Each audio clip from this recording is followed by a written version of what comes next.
research and, and able to talk to individuals who will be interested in my research or collaboration. So today I'm going to talk a little bit about how I have used computer vision to improve or try to improve quality and experience of self-training. And in particular, I would just focus, the research findings on a skill assessment using eye tracking measurements. Before I do that, I will tell you, let me check. Before I do that, I will tell you a little bit about myself and also my lab.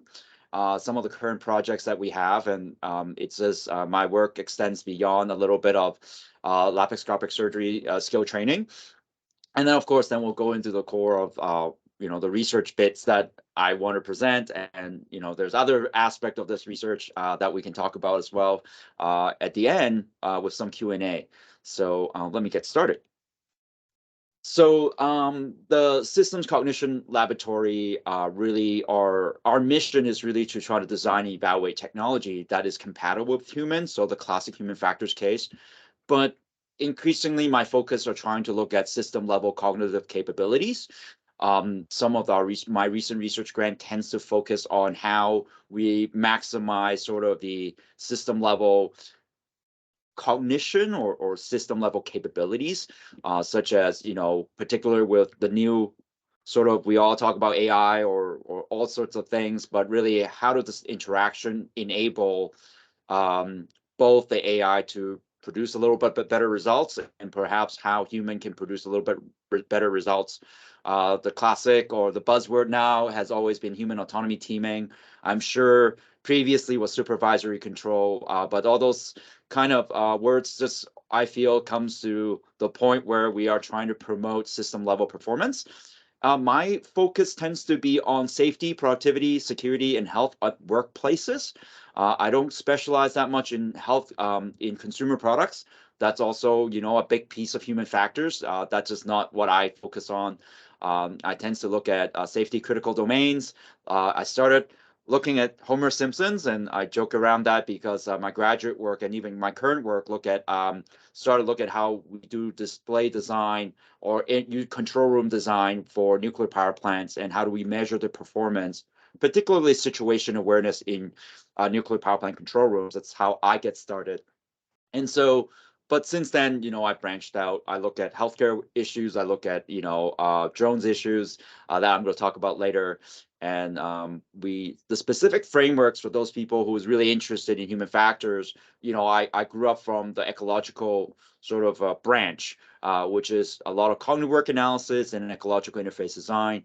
I'm happy to talk about those things in a more detail. People are interested in those theoretical foundation and how that drives some of my research and thinking, both from other aspects, right? Situation awareness has been typically been promoted and being sort of attributed to NZ's model, but I take a slightly different approach. NZ takes an information processing model, whereas I take an ecological approach to thinking about situation awareness. And I tend to also adopt other approaches as it see fits and more suitable to the particular domain itself or particular problem, rather than having a pure theory-driven approach to say one solution fits all problem. Just a quick acknowledgement with just the logos there. They are my sponsors, and I thank them. Just a brief shout out to them to be able to do various research, because they facilitate it one way or the other. Sometimes they might not facilitate a lot, but a small amount of money with a little good collaboration actually goes a long way. Some sample projects we're working on. Some of them are in the process of being phasing out. So, but I'm nevertheless willing to be happy to talk about them with you if you're interested in those things, these different topics. We're having a current project and finishing up and hopefully branch into the next phase called patient flow management. This is a big issue. I started this project because I found out there's a control room in a Trauma One center called a Carillion Clinic, which is the closest big hospital in near Blacksburg, and they have a control room that look at patient flow management, and I think that's increasingly important across bigger units, and they don't work in silos. So we visited them and we realized the idea of distributed situation awareness would be great to understand how this control center help facilitate bringing patients from A to B, like unit A to B. So for example, we talk about patient flow. For example, they started usually going to emergency department, and later on they go to inpatient sort of room or ward, and then these patients would route through different units in the hospital and look at different care. And sometimes they actually have canceled transportation. Sometimes they went to the wrong place. And we had to wonder why and how to reduce that cancellation rate. And the distributed situation awareness seems to be quite fit. And we did a qualitative model, and we moved on to discrete event simulation and agent-based modeling to show how this ineffectiveness of transacting information or transacting situation awareness are leading to some of these problems or inefficiency in the system. We are building exoskeleton. We're building AR display for exoskeleton so that they can maneuver or be aware of the environment better. We're actually a lot of times we know that exoskeleton can sort of facilitate, Iron Man type of idea, but at the same time, we're far from the fluidity of human robotic interactions to support what we see Iron Man in the movies. Right now, it's a lot more clumsy. So we are building some of the displays that would reduce workload or support more or less perception part of operating exoskeleton. Our latest work, or in the process of running a study to look at how can we build rear view visualization in an AR displays to support nearby pedestrian or prevent the exoskeleton user but accidentally hit into sort of nearby pedestrian, because it's quite a lot of cognitive load to operate a current exoskeleton object. And of course, when you have a current exoskeleton, and of course exoskeletons are so powerful these days, or the power exoskeleton can be quite powerful. We're really worried about injuries if they're not used properly in workplaces. We also have a current project looking at cybersecurity, user interfaces for critical infrastructure. Particularly, we're building a micro world to look at how do we build displays to look at industrial control systems. Right now, there's virtually no display for industrial control system. All displays focus on operating the physical process. So in a nuclear power plant, you care about whether the nuclear fission is going on properly, the pumps and the valves are at the right alignment. But there is no real investigation of how display should be used to look at, are the packet being sent correctly? Or there are someone siphoning data. If something happens, how do you do really network segmentation in those environment? And how do we support the operator to do a real-time collaboration between people who's really operating an industrial control system, or understanding that with people who understand operating the physical process, not just the cyber domain or just the physical domain. We have a current project that we're really phasing out now, looking at senior driving with automation. We know a lot about blind spot alerts and lane keeping. Do those things really help senior drivers in improving their safety? Because senior driving is really important. We're having an aging population. We know mobility in America is driven by driving a lot, and so we want to maintain their driving and the mobility as much as possible. And of course, there's a safety aspect of it. We're doing a lot of Sharp 2 or naturalistic driving study modeling in order to get to the or provide better evidence to say how do we support senior driver in being safe and being mobile in the later years. We have I should try to get going. Hopefully, we have a project we just ended on nuclear power plant outage management. This is a very ambitious project. Unfortunately, we don't quite achieve as much as we like, but the concept are there. We're still working on it with different people. The idea was, some of you might know, or most of you might not know, actually, nuclear power plant operations, they tend to, in the US, we use mostly PWR, pressurized water reactor, and they need to be refueled.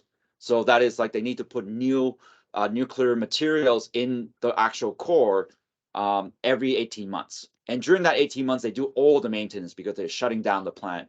And a month, basically every day of nuclear power plant is about $1 million of revenue. So shutting down a plant for a day is a big deal, let alone the cost. And usually there's about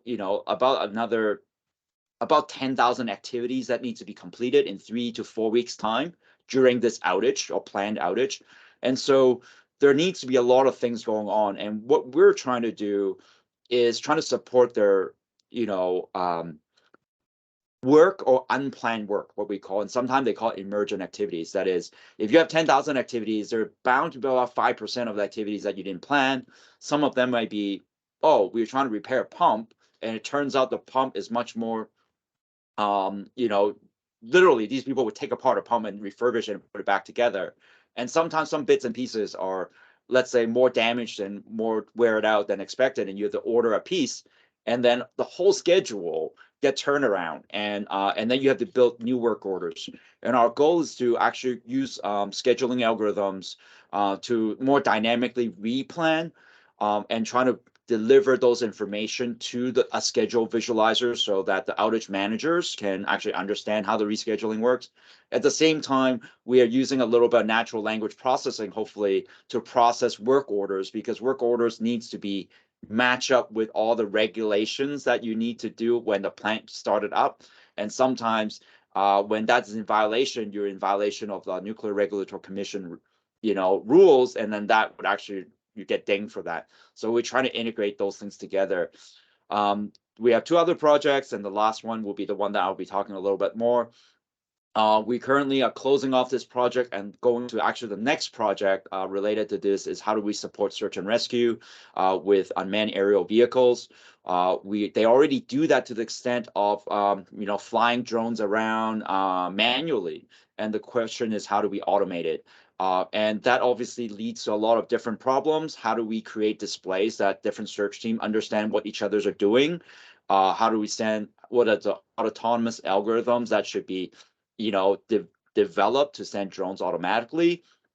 And all those things also include, we also have a team member that does lost person modeling. It's an agent-based model that's trying to inform how the autonomous algorithm would work, and how to try to inform how human decision makers should divide up their teams and assign their teams everywhere to search for those things. And of course, it leads to a lot of trust issues that I'm currently investigating. Finally, which is related to the things I'm going to talk about, I also have other projects ongoing, but I'm surrounding a lot of projects on how do we support surgical training with different sensors, which is of interest to a lot of people. User monitoring, and that's kind of the buzzword of the time. But how do we build human performance measurements, which is what I'm interested in, which I'm going to talk a little bit more about. And how do we use those things to facilitate training? And that's sort of the next topic I'm going to talk about in surgical training.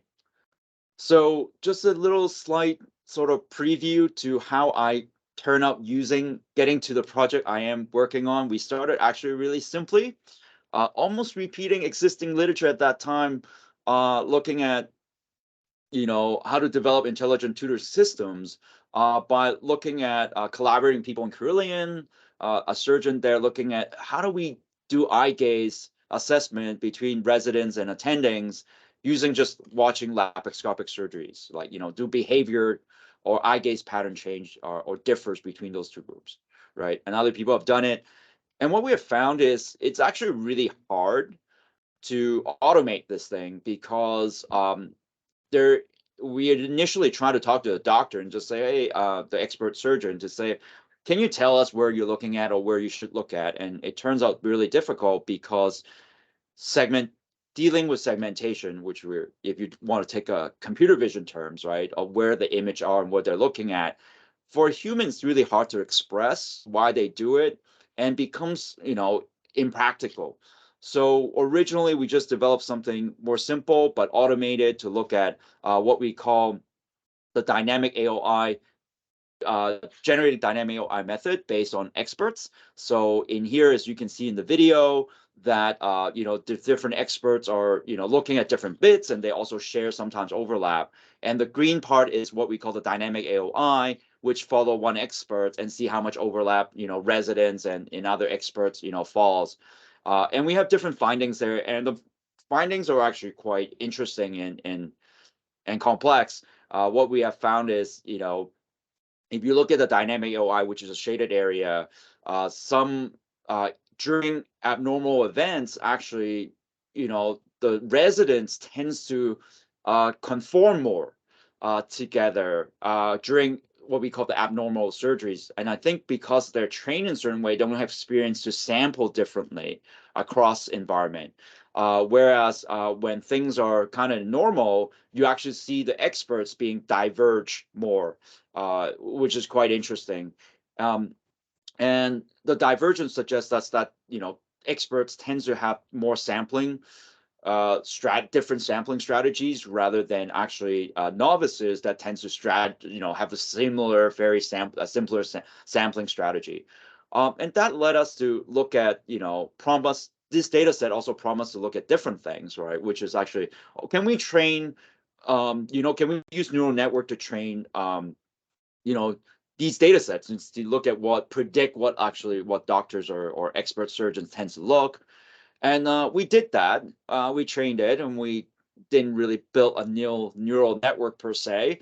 We adopted what's out there, and we found out that we're not very good at it, right? At least our lab is not very good at it. We have about 33% accuracy of training, and it's just like, well, image segmentation, all these things are really hard. It's really hard to know what they're looking at and what's right or wrong. And we just say, well, why don't we simplify this and see what we can achieve by using more advanced way of looking at using these computer vision tools for self-trainer box, which everybody uses, and there has been a lot of research on it.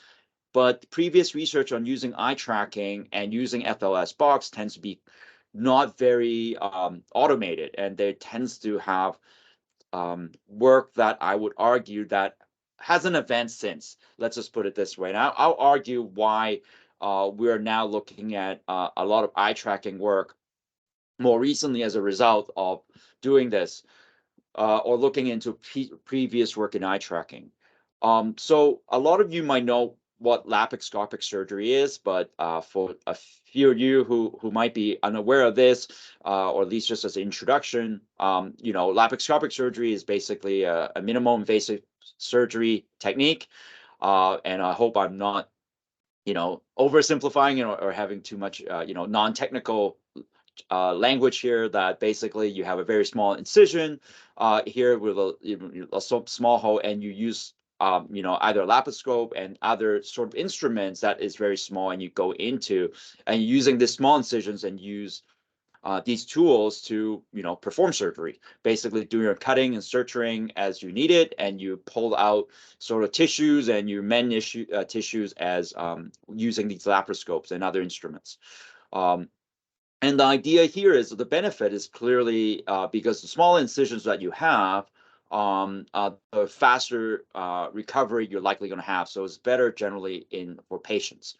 So that's the advantage there. The disadvantage, I'm just focusing on the the few things. There's a few more challenges that are actually you have to learn how to use the long instruments because it's not as direct. So there is, other sort of instrument or different type of instrument-induced injuries that we might not be associated with, let's say, open surgery. The two-dimensional view of depth perception also challenges the way you operate. So those are the main things that when you train for, or people train for laparoscopic surgery, they have to master those things. There are other issues as well. Some of you might have heard the scary things where you get lost as you trying to navigate what's internal to the body, and then they cut the wrong side of the organ. That has happened. And I think now there's a lot of procedures to make sure like people don't get lost and they don't get confused in which, let's say, which kidney you're supposed to remove, for example, right? So there's other factors here, but I'm focusing on these two. So as you might know, the fundamental laparoscopic surgery program was developed actually as in response to trying to make sure the knowledge part and also the skill part is kind of up to a minimum level before residents or junior surgeons start or junior doctors start performing surgeries in laparoscopic surgery. And obviously there's always that attending who are trying to do on the job training as well. And a lot of these are, at least the technical skill parts, are meant to train people on hand-eye coordination, figuring out how to do the speed, and having a feel about these tools and using them. And the assessment method right now, at least in the FLS program, are really just about time and speed, right? It's really about task performance there, as you can see here. They look at, for example, we'll talk about a little bit later, like the peg transfer task. Oh, can you move from one place, one peg to another, and passing on that little object all over the the laparoscopic tools that you have on instruments, or the dissectors and things like that, from one place to another quickly within 45 seconds without any errors, and so on and so forth, right? So that's really task performance driven. Later on, people trying to improve these task performance with motion analysis and gaze analysis. And of course, there is good reason for doing that. One of them is actually has a more precise distinguishing whether someone is expert or novices. And another really important thing is actually I would argue, provide more formative analysis to instruct students or trainees to know what to do, because simply saying like you're not fast enough is not going to help people or help trainee to become faster, right? They just know that they're not qualified. And so, there are different assessment tools. If you talk about motion analysis, they're able to look at path length and smoothness of movements.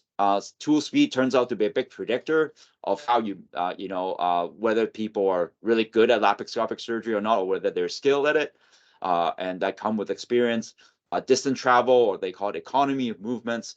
All those things tends to show whether someone is expert or not. And of course, once you know certain path length, then you can start telling people that you should consider moving your tools this way or controlling your speed. They also do that with eye gaze, and obviously eye gaze has been studied a lot, and previous work tends to lump these eye gaze, various eye gaze metrics together, and just to differentiate expert and novices. And here's kind of my critique. It's not like that those are great early work that needs to be respected, but there has limitations. So, but before I go on, let's just do a quick quick summary of what we care about eye gaze and what kind of things that happens in when we do eye tracking. Essentially, there is gaze, and gaze can be represented by a dot here, and that's what eye tracker can collect, right? They track where you look at in a particular moment in time. But every gaze doesn't mean you pay attention to it, because they are not. Sometimes they are just kind of like a step towards another gaze. So what we do in eye tracking analysis, typically, we look at what we call fixations. Fixations are the gaze points that you have in close proximity and they're both temporal and spatially proximate to each other. So if you have eye gaze very close to each other at a very close amount of time here, we call that a fixation, because you're trying to gather information here. On the other hand, if on this little point here where you're trying to make a saccade, which is a sort of a quick movement between one gaze and another, that jump, we typically do not consider that particular point to be information gathering. I'll make another example, like, it's not really apparent here, but imagine that this saccade, there is an extra sort of gaze point in the middle of this saccade length here, right? Then in that case, that gaze point actually is not really gather information, but is just kind of a transitional step for you to go to another fixation or other cluster of gaze points to gather information. So we distinguish that.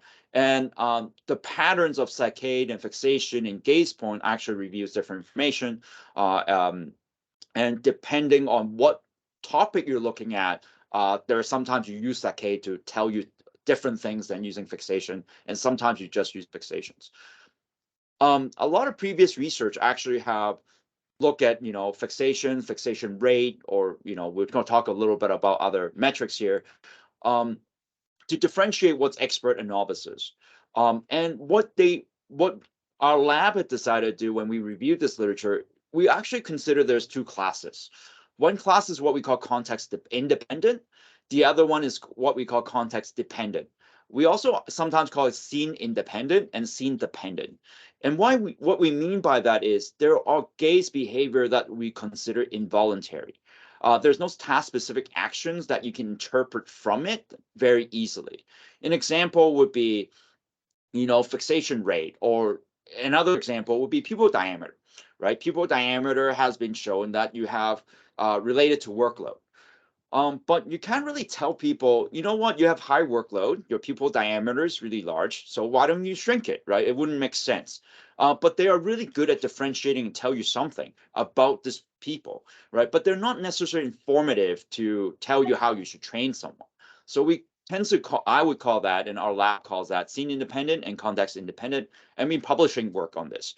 There's another set of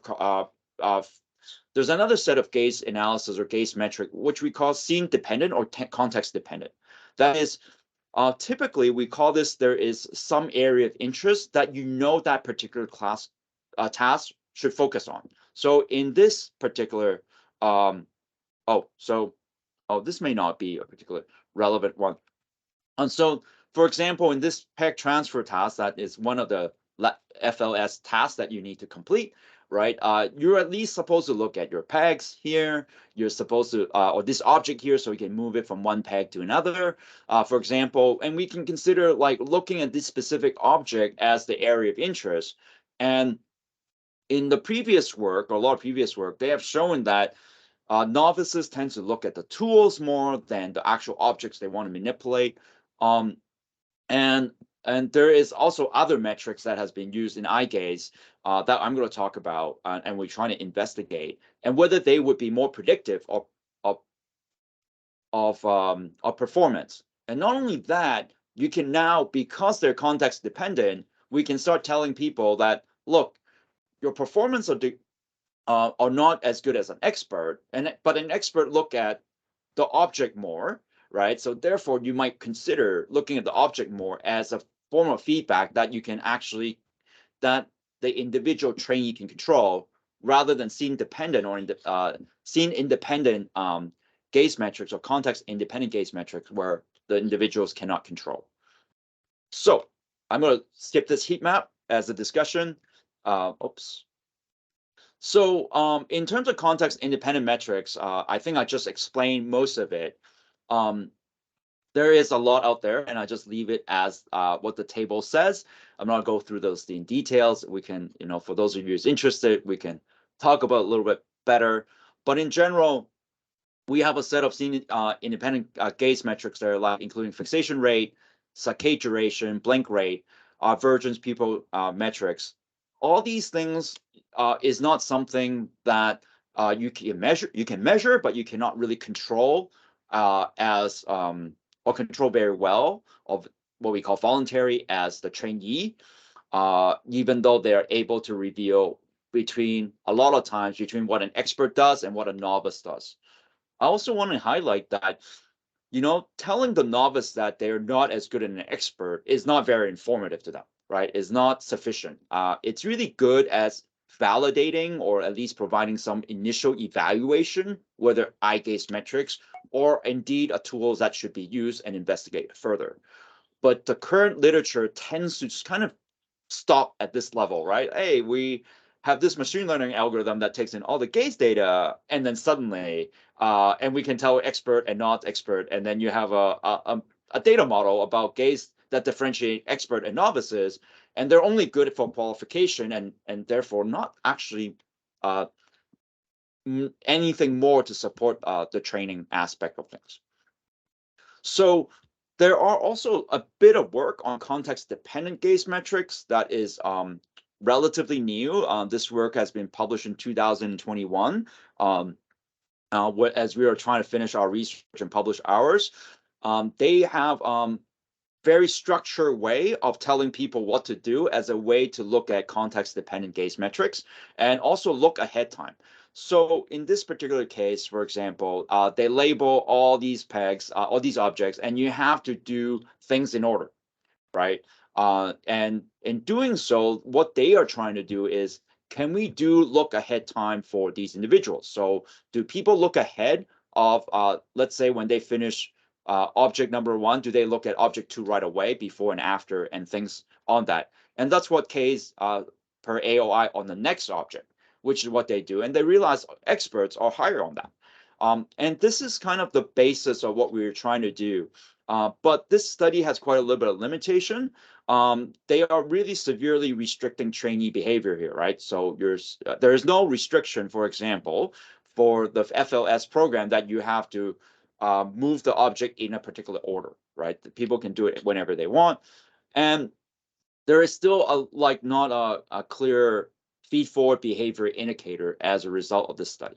So this is what we want to set out to do, right? We want to go actually look into eye gaze metrics in a much more detailed manner, particularly in a gait context or scene dependent gaze metrics, so we can actually provide more feedback to the trainee for things that they can do without actually restricting their behavior in any way, so they can just train naturally, right? But with a set of automated metrics.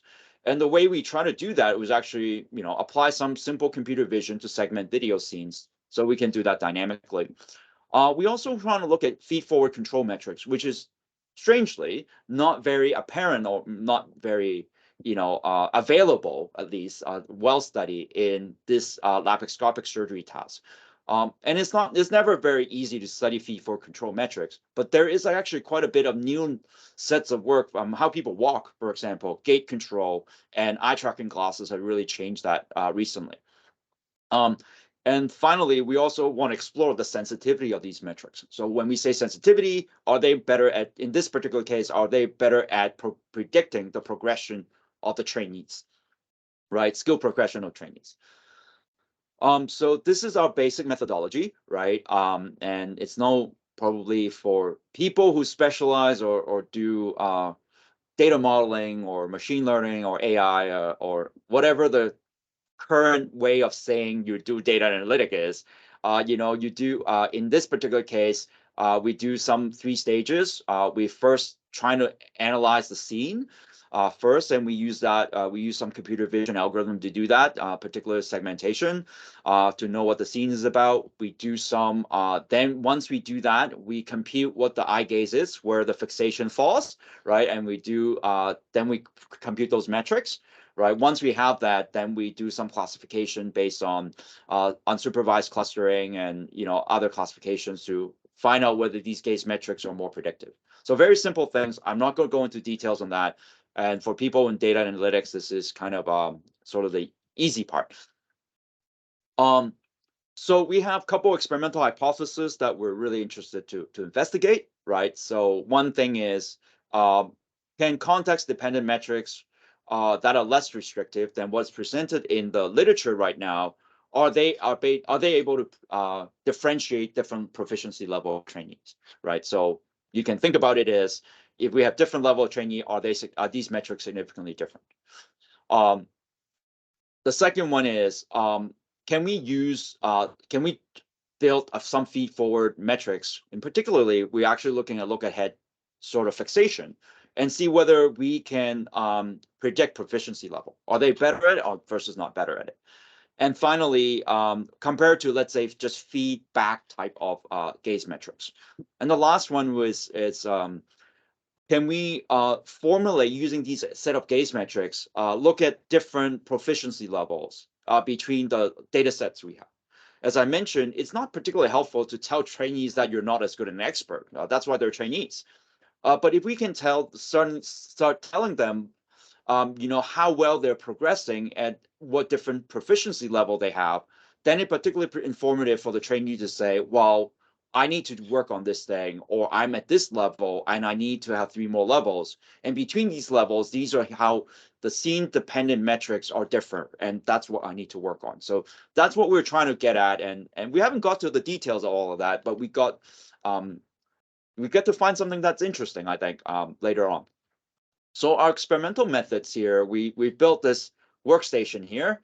As you can see, we have other sensors here that we didn't show. Some of them are not necessarily most predictive. We're exploring.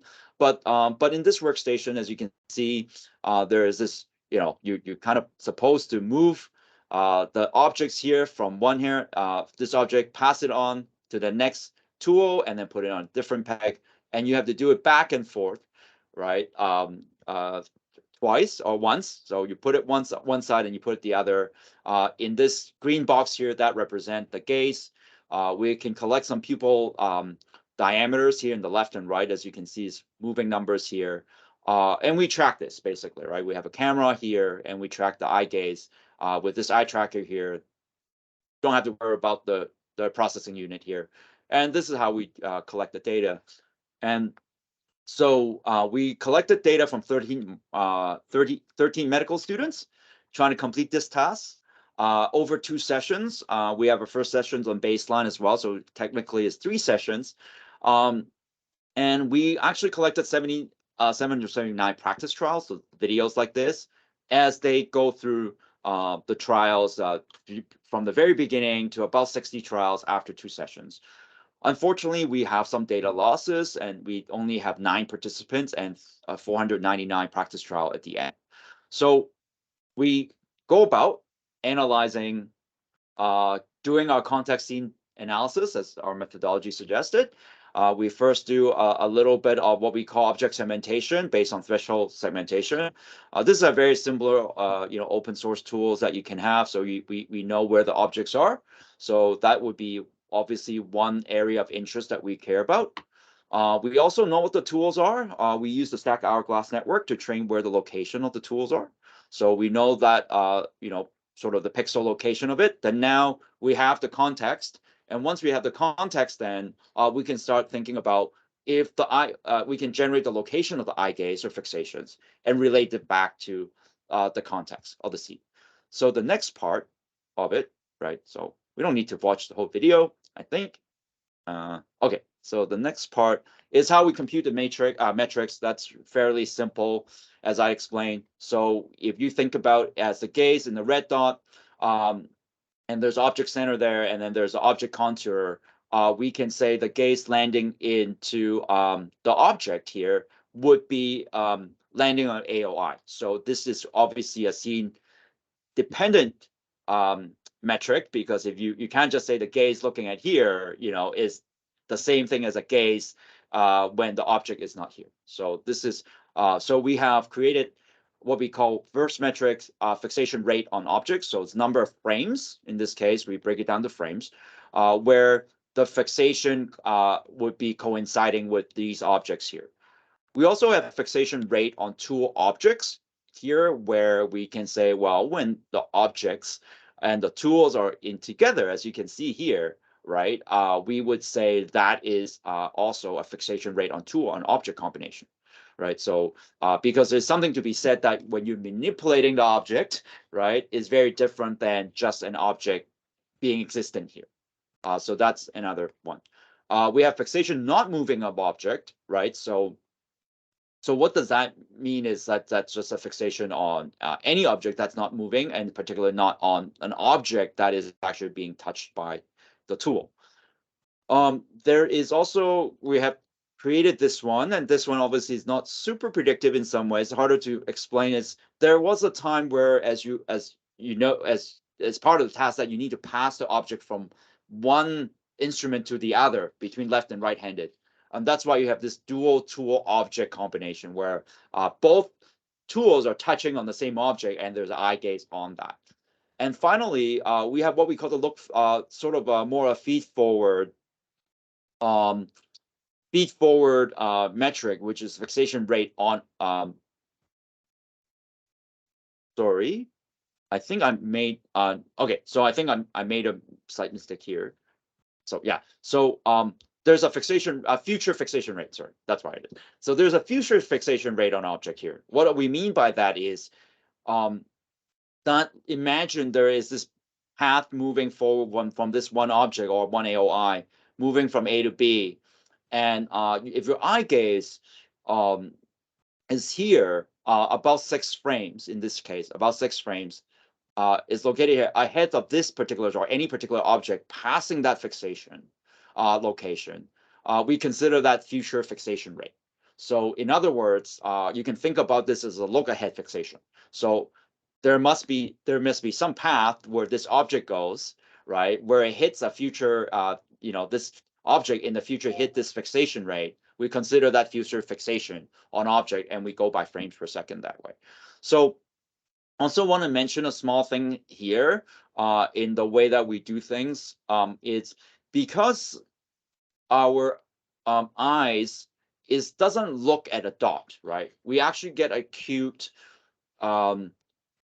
vision, right, with about 1 degrees to 2.5 degrees, depending how good you are, right, how expert in the field. So our visual angle is 1 degrees to 2.5 degrees acute, right? So that means it's not a dot; it's actually a full object. We actually says whether the eye gaze land on sort of a distance around a dot, right? So as a visual angle. So it's more than just a dot. Nobody lands on a dot on that reason. So we actually, I want to mention that for those people who cares about eye tracking, there is actually some kind of adjustment we do when we say we landed on an object or not, whether fixation.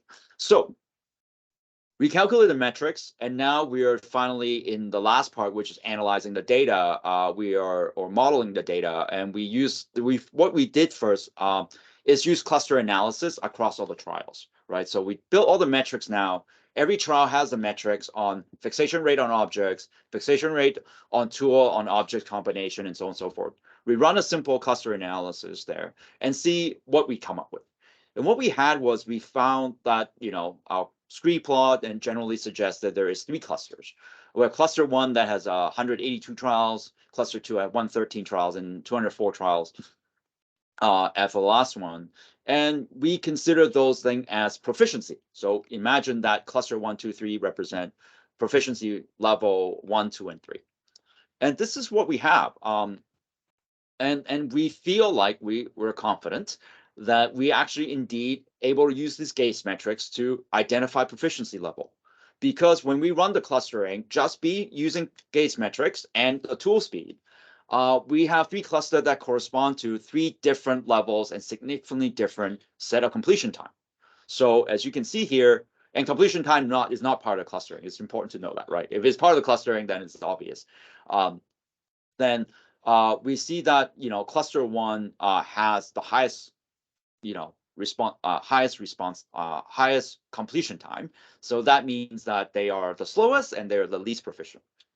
The second cluster is the intermediate, and the third cluster are when they are most proficient because that they have the fastest completion time.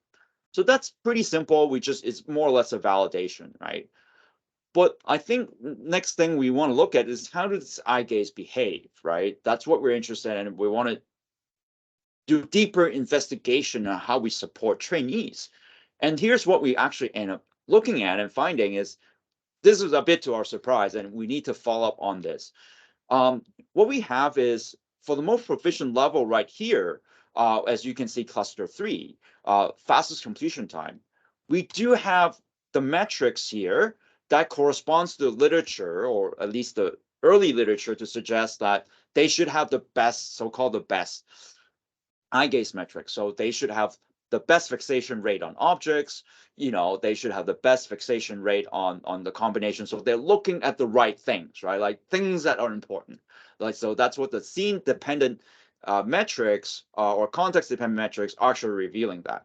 And it also corresponds to tool speed, right? I don't know whether I have that there, which is the lowest. And the literature generally have suggested that the lower tool speed corresponds to better control and better economy of movements. What was surprising to us was that, what's surprising to us, I don't know why I didn't highlight that, right? What was surprising to us is the intermediate level, right? So we have some validation on this, but the tool speed here, so this correlate with it. What later on I would describe is, if you look at this chart, the cluster 2, which is the intermediate level, they tend to have the worst metrics for both tool speed as well as the other eye gaze metrics. So, and I'll talk about later. In stage 3, we want to do classification analysis. which is to say, like, well, which metrics are the best features in predicting skill levels across that 3 proficiency level. And we use random forest model here, just as a simple case, right? And what we have discovered is that tool speed is the best prediction, which is kind of good and bad in the sense, like, it's good because we have this metrics here, but it's bad because, you know, other people have made this prediction already. But then what's interesting to us was that fixation rate not on tools object and future fixation rate, these are 2 things we consider as kind of look ahead time to be the metrics that is more predictive than what we call the feedback type of metrics, which is what are you looking at right now at this particular moment as you're doing the work. So that's some support for our own work as well. So we want to go back to the discussion that I just mentioned, which is to say that, look, we actually have a metric or a set of metrics that is predictive and that correspond more or less to the literature about the proficiency level, right? So we know that the highest skill level correspond to the best completion time, also the set of prediction with gaze metrics that we expect, right?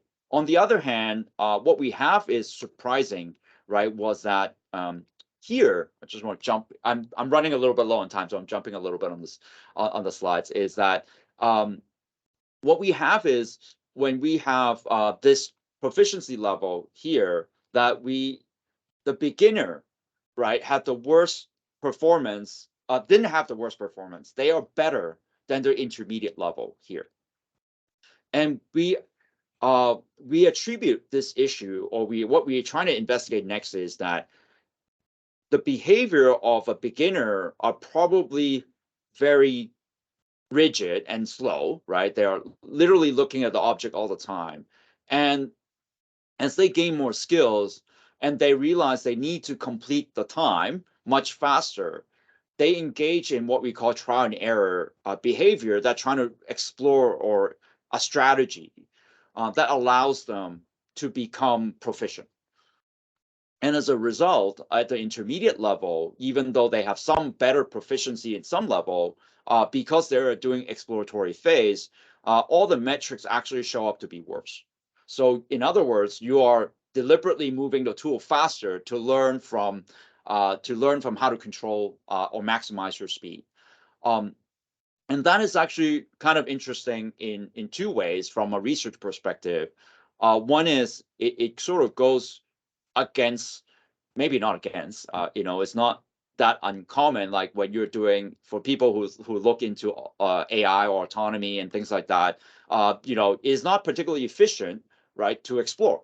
And this is what you're exploring training or techniques to doing that individually, and you have no guidance. This is self-training. And so this is actually, providing some ideas to say, maybe what we should do here, if you think about it from a computational standpoint, then maybe we should help them or help these people to exploit things that we know we can measure, and so that they sort of trim the exploration time and try to practice specific things that allows them to become expert earlier. So this is sort of the unexpected and most kind of interesting finding we have. We have a small data set, so it's important to qualify that, especially modeling, if you have a few more metrics here, a few more data set, this can change a lot. But this is our current explanation that even though we have strong evidence to say that between beginner and experts, something in between that in completion time is not telling you the whole story, right? We have this linear thing that looks really nice, but the story about learning and training is actually much more complicated. And that's what we want to explore next. So that's I think I'm running out of time, so I'm going to skip this. This is not particularly interesting. We're trying to just really look back into our data set and look into potential problems in sort of qualifying. So in summary, we did a bunch of eye gaze metrics. We feel like we advanced what we know about eye gaze in the area of laparoscopic surgery, and perhaps some of these metrics can generalize to other domains.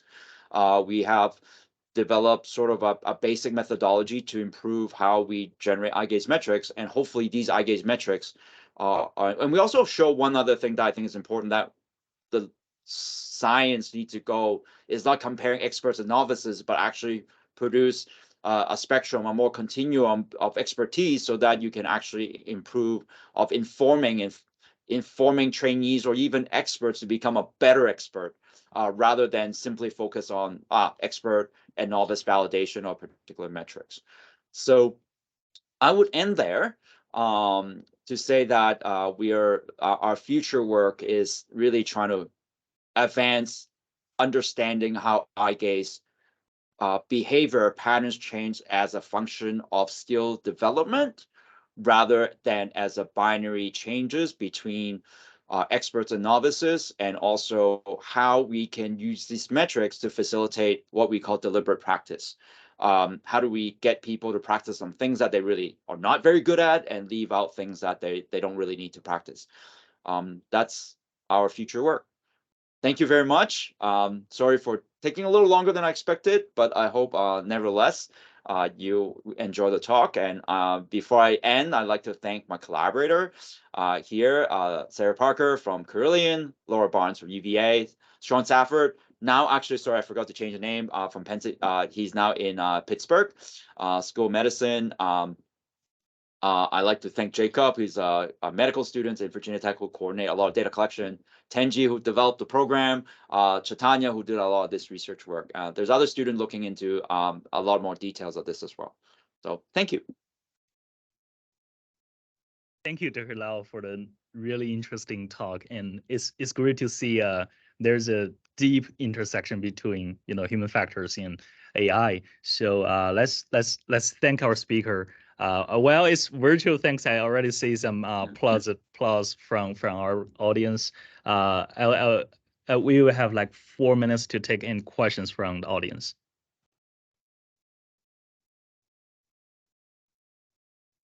Any questions? I think Jason has one, or Dr. Salim. Oh, yeah. Jason, please. Yeah, I was trying to be polite and use the hand raise function rather than just jump in. That was a great presentation. Thank you, Nathan.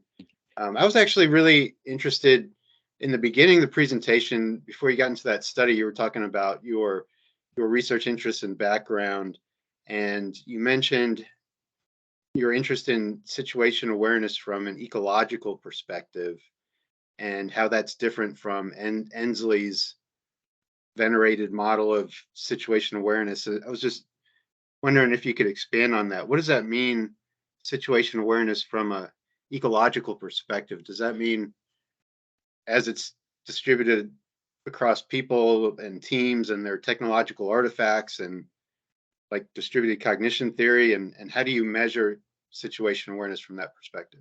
Yeah, I have to be careful because this ecological theory, and we might be using a smaller slice of it than otherwise. But I can maybe first contrast at a theoretical level, the two approaches to thinking about or going about doing human factors work. Let's just say that the first part, where I kind of my bias is how I grew up was looking at cognitive work analysis and ecological interface design are inspired by ecological psychology, which adopts the approach of thinking human behaviors are not driven by the brain as much as what is in the environment.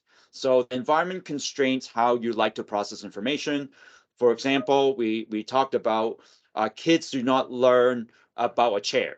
They learn that, oh, it affords a sitting, or affords to stand up on, and the situation dictates that. So that's kind of looking at the affordances of the environment as the starting point of cognition and thinking.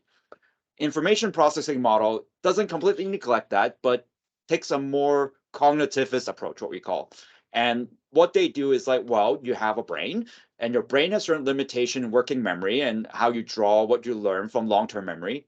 And that dictates how you can think about and process information, right? So it's not like that's irrelevant. It's just where your starting point is. And so how we go about doing cognitive work analysis and looking at interface design in ecological interface design or other cases, don't start from the thinking about, oh, working memory has a limitation. Let's start with building displays that have these let's address this limitation, but rather we start by saying, let's analyze the work environment, right? So in ecological interface design, for example, what we do is let's analyze how many pumps you have and how that constrains the cooling capacity you have, because that actually governs what kind of control action you have, and your control action governs how you like to monitor the system.